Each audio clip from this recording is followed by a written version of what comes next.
Time मेरे से आपके बात करने का नहीं है। जी सर, सॉरी। ठीक है सर, आप आ गए पैनल पे, तो आपका तहे दिल से स्वागत है, वंदन है, अभिनंदन है। और बहुत नमस्कार। नमस्कार। आते हैं तो कुछ न कुछ नई चीजें लेकर के आते हैं। बिल्कुल सर, सादर प्रणाम।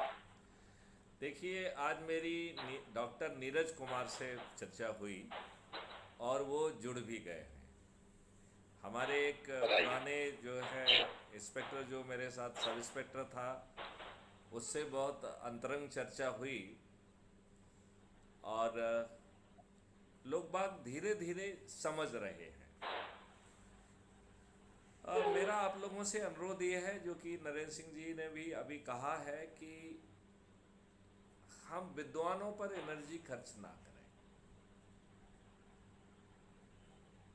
क्यों? क्योंकि ये लोग, जब कबीरदास जी का समय आएगा तभी ये हम लोगों से जुड़ पाएंगे।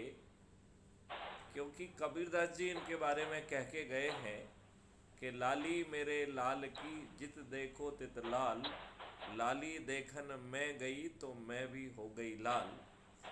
जब तक आपकी लालिमा चारों तरफ नहीं फैलेगी, तब तक ये विद्वान लोग खुदगर्ज बने रहेंगे। मुझे लगता है कि हमें उन लोगों तक पहुंचना है जिनके पैरों में बिमाई फटी हुई है। कृष्ण भगवान की तहरह जो है, बिना दर्शाए सुदामा के पास पहुंच जाइए, उसके कष्टों का हरण कर लीजिए।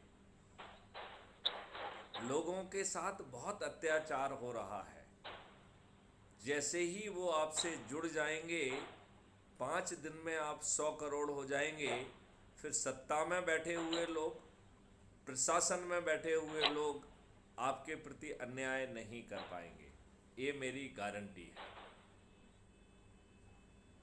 और क्राइम फ्री भारत मिशन इतनी गहराई में घुस जाता है, जैसे कांग्रेस ईवीएम मशीन के बारे में बुराई करता रहता है।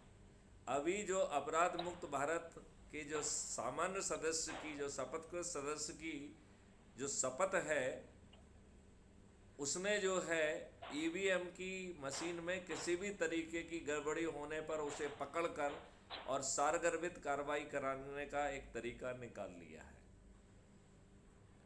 तो जो व्यवस्था में बैठे लोग यदि गड़बड़ी करेंगे, तो उसका साक्ष्य भी संग्रहण होगा। वर्तमान व्यवस्था के तहत उन्हें न्याय देने के लिए विवश किया जाएगा।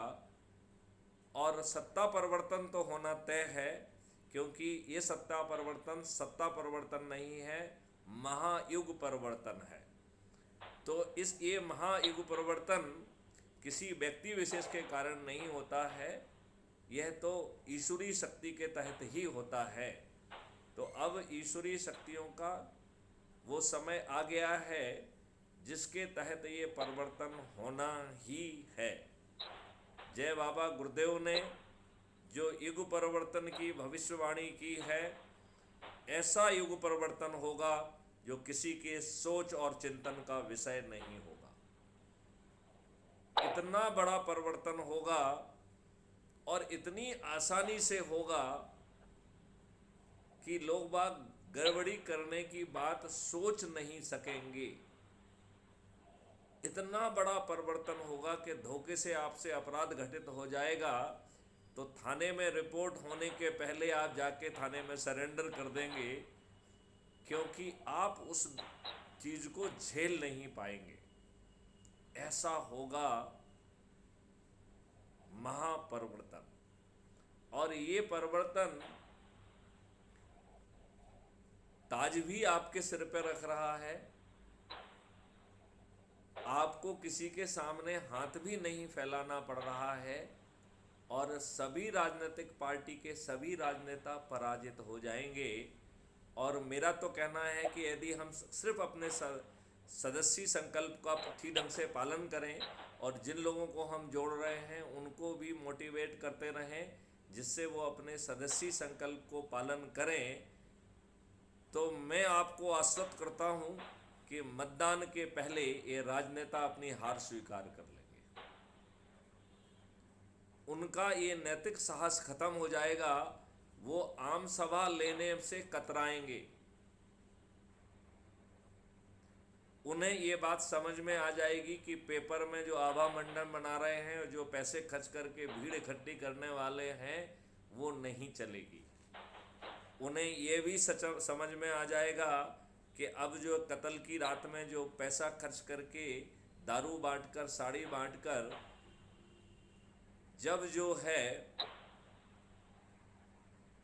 वो कत्ल की रात मनाते हैं, क्राइम फ्री भारत मिशन महाकत्ल की रात मनाएगा, जिसमें इन राजनेताओं को लूट लिया जाएगा और इसके बाद उनको जेल भी भेजा जाएगा।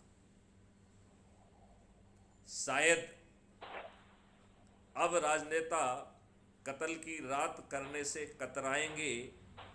यदि उन्हें जेल जाने का शौक है तभी कत्ल की रात जैसी जो है ना दुस्साहस करेंगे। एक बात हर कोई समझ ले कि मैथिली शरण गुप्त और अपराध मुक्त भारत मिशन के जो दांव पैंच और सॉफ्टवेयर रिलेटेड जो गिमिक होंगे उसकी पार पाना इनके बस की बात नहीं है। ये ईश्वरीय विधान के तहत होने वाला है। तो मैं आपसे अनुरोध करता हूँ कि ये बात जन जन तक पहुँचाइए और आम आदमी के पास पहुँचाइए।